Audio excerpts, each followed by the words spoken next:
ధన్యవాదాలు అధ్యక్ష. సభ్యులు అడిగిన ప్రశ్నకి నా దగ్గర చెంపదెబ్బ లాంటి సమాధానం ఉంది. గౌరవ సభ్యులు లేవలెత్తిన పాయింట్ చాలా విలువైనది. నేను అంకెలను దాచదలుచుకోలేదు.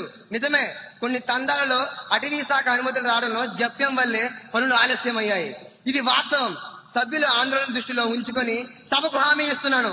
వచ్చే వారం సంబంధిత అధికారులతో మరియు ఆయా నియోజకవర్గ ఎమ్మెల్యేతో ప్రత్యేక సమీక్ష ఏర్పాటు చేస్తాం. వర్షాలు మొదలయ్యే లోపు పెండింగ్ లో ఉన్న 20 తండాల్లో పనులు ప్రారంభించి మార్చి లోపు పూర్తి చేస్తాం. నిధులు కొరత లేదు, చింతకండ శుద్ధి అంతకన్నా లేదు. ధన్యవాదాలు అధ్యక్ష.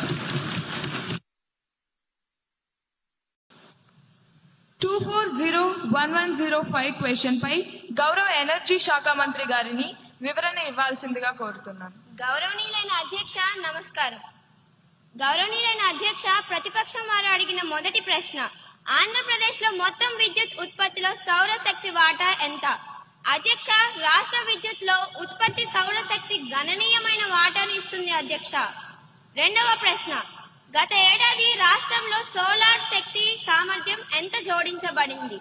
అధ్యక్ష, గత ఆర్థిక సంవత్సరంలో కొత్త సౌర సామర్థ్యం రాష్ట్ర గ్రిడ్ కు సాధించబడింది అధ్యక్ష. మూడవ ప్రశ్న, పిఎం సూర్యఘర్ ఉచిత విద్యుత్ యోజన కింద నగర మరియు గ్రామీణ ప్రాంతాల్లో ఎంతమంది లబ్ధిదారులు నమోదు అయ్యారు అని అడిగారు అధ్యక్ష. ఈ యోజన కింద నగరం మరియు గ్రామీణ ప్రాంతాల్లో అనేక మంది లబ్ధిదారులు నమోదు అయ్యారు అధ్యక్ష. ధన్యవాదాలు. గౌరవ ఎమ్మెల్యే కుమారి డయానా గారిని సప్లిమెంటరీ క్వశ్చన్ అడగడానికి అనుమతినిస్తున్నాను. ధన్యవాదాలు అధ్యక్ష. అధ్యక్ష, మంత్రి గారు చెప్పినట్లు రాష్ట్రంలో సోలార్ కెపాసిటీ పెరగడం సంతోషకరం. పిఎం సూర్యఘర్ పథకం ద్వారా ప్రజలకు ఉచిత విద్యుత్ లభిస్తోంది. దీన్ని మేము సంతోషంగా స్వాగతిస్తున్నాం అధ్యక్ష. అయితే అధ్యక్ష, క్షేత్రస్థాయిలో ఒక ఆచరణాత్మక సమస్య ఉంది అధ్యక్ష.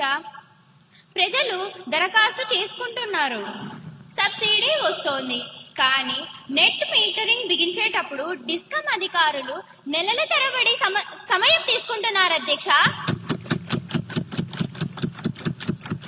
ఇదేంటి అధ్యక్ష? పైన ప్యానల్స్ ఉండి కింద మీటర్లు లేకపోతే విద్యుత్ గ్రిడ్ కు వెళ్ళదని వాళ్ళకు తెలియదా అధ్యక్ష? వినియోగదారులకు లాభం రాదని వాళ్ళకు తెలియదా అధ్యక్ష? అధ్యక్ష, నా విన్నపం ఒకటే, అప్లికేషన్ ఆమోదించిన 15 రోజుల్లోపే ఖచ్చితంగా నెట్ మీటర్లు బిగించాలని ప్రభుత్వం ఒక కఠినమైన గడువు విధిస్తే ఈ పథకం మరింత వేగంగా ప్రజల్లోకి ఖచ్చితంగా వెళ్తుంది అధ్యక్ష. ధన్యవాదాలు అధ్యక్ష. చాలా మంచి పాయింట్ రేస్ చేశారు. ఇది నిజంగా సామాన్యుడికి ఉపయోగపడే సూచన. రాజకీయాలకు అతీతంగా ఇలాంటి సలహాలు వస్తేనే సభకు గౌరవం. మంత్రి గారు, ఈ విషయంపై మీ స్పందన ఏంటి? అధ్యక్ష, సభ్యులు లేవనెత్తిన అంశంతో నేను పూర్తిగా ఏకీభవిస్తున్నాను. సోలార్ ప్యానెల్స్ బిగించడం ఎంత ముఖ్యమో నెట్ మానిటరింగ్ అంతకన్నా ముఖ్యం అధ్యక్ష. కొన్ని చోట్ల జాప్యం జరుగుతుందన్న మాట వాస్తవమే. గౌరవ సభ్యుల సూచనను పరిగణలోకి తీసుకొని నేను ఇప్పుడే సభలో హామీ ఇస్తున్నాను అధ్యక్ష. వచ్చే సోమవారం లోపు డిస్కమ్ అధికారులకు స్పష్టమైన ఆదేశాలను జారీ చేస్తాం అధ్యక్ష. ఇకపై దరఖాస్తు చేసుకున్న 2 వారాల్లోపు మీటర్ బిగించకపోతే దానికి సంబంధిత అధికారులపై కఠినమైన చర్యలు తీసుకుంటాం అధ్యక్ష. మంచి సూచన ఇచ్చిన ప్రతిపక్ష నాయకులకు మా ప్రభుత్వం తరపున ధన్యవాదాలు.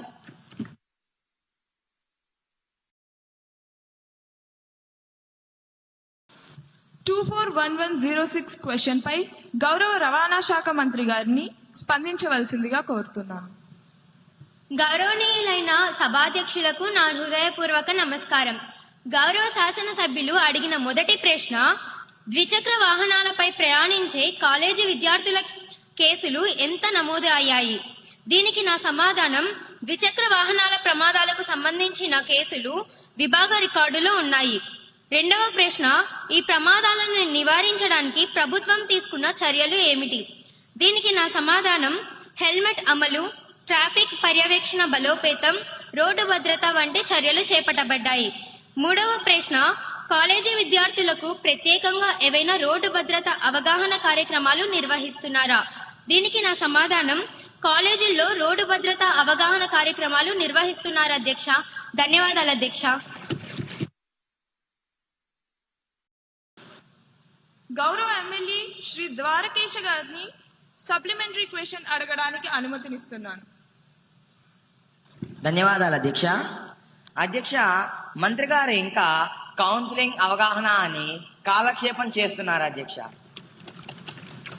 రోడ్డు మీద ర్యాష్ గా నడిపి ప్రాణాలు తీసేవాడు అసలు విద్యార్థే కాదు అధ్యక్ష. వాడు ఒక నేరస్తుడు. ప్రభుత్వానికి ధైర్యం ఎందుకు లేదు అధ్యక్ష? వాళ్ళని ఇంకా పసిపిల్లలను వెనకేసుకొస్తూనే ఉంటారా? వాళ్ళ మీద టెర్రరిస్ట్ చట్టాలు పెట్టడానికి మీ చేతులు ఎందుకు వణుకుతున్నాయి? ఓట్ల కోసమేనా?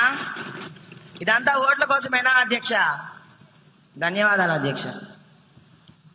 టెర్రరిస్ట్ అనేది చాలా పెద్ద పదం. మన పిల్లల్ని ఉద్దేశించి సభలో అంతటి తీవ్రమైన పదజాలం వాడటం సమంజసం కాదు. మంత్రి గారు సమాధానం చెప్తారు.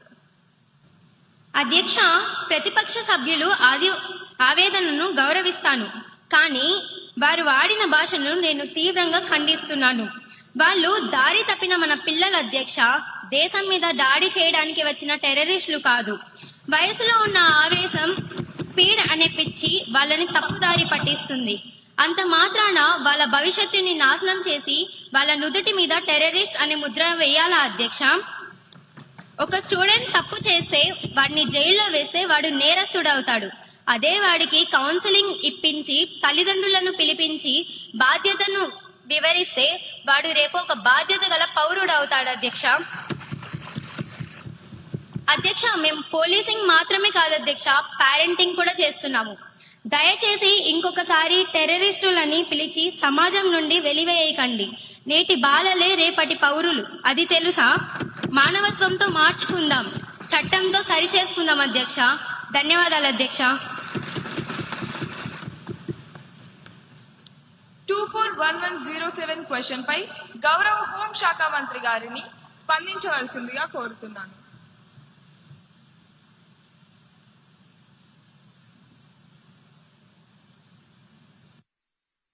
నమస్కారం అధ్యక్ష. ముందుగా నాకు ఈ ఆపర్చునిటీ కలిగించినందుకు ధన్యవాదాలు తెలుపుతున్నాను.